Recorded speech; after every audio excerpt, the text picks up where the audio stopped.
it was very good to see him again.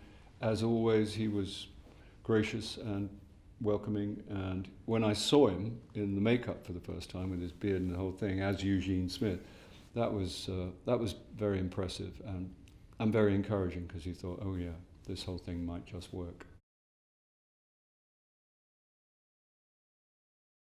I wasn't familiar at all.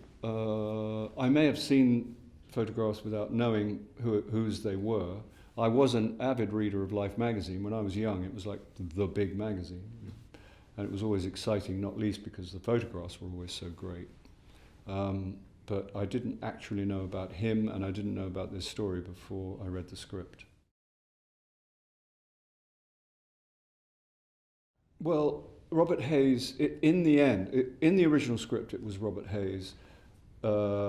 Subsequently, we decided that it needn't be any kind of portrait, and that actually there were several very significant editors, and it could be an amalgam of all of them. So I didn't do any research into Robert Hayes whatsoever.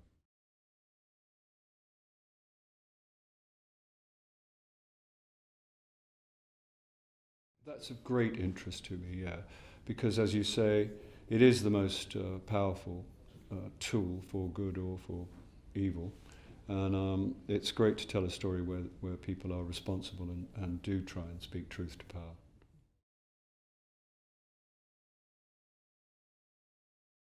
He was terrific. I didn't know anything about Andrew Levitas. I met him as I arrived, and he couldn't have been better. He was deeply prepared. He was very encouraging. He was courteous, which is a big thing for me, and he was smart as anything, smarter than me, which is sort of what you require. And he was under some pressure. There wasn't a great deal of time, money, therefore time, in the usual way with independent movies. And he had a big story to tell, and he did it extremely well.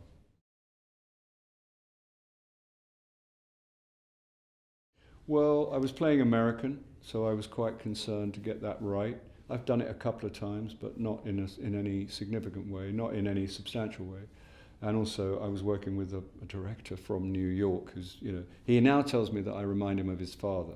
So I think, he's either, bullshitting me, or I did okay.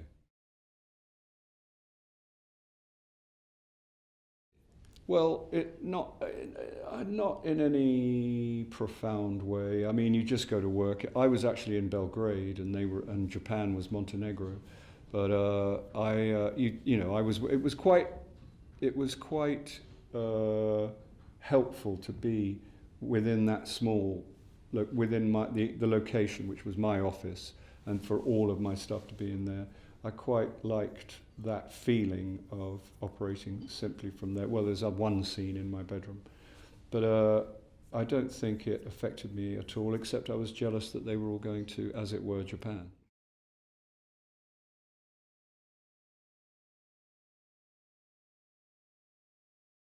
Yeah, I was unfamiliar with the story. It was very shocking, and it's just, every time you hear of one of these abuses, where big business, they forget the bit about how it might be destroying people or the environment or whatever, just in their quest to make more money. It's always kind of bewildering, because you think, well, not only how could you persist with something like that once you've been told about it, how could you then deny it and continue to deny it? I mean, the reasons are obvious, but it is sort of breathtaking how human beings can somehow justify that kind of abuse.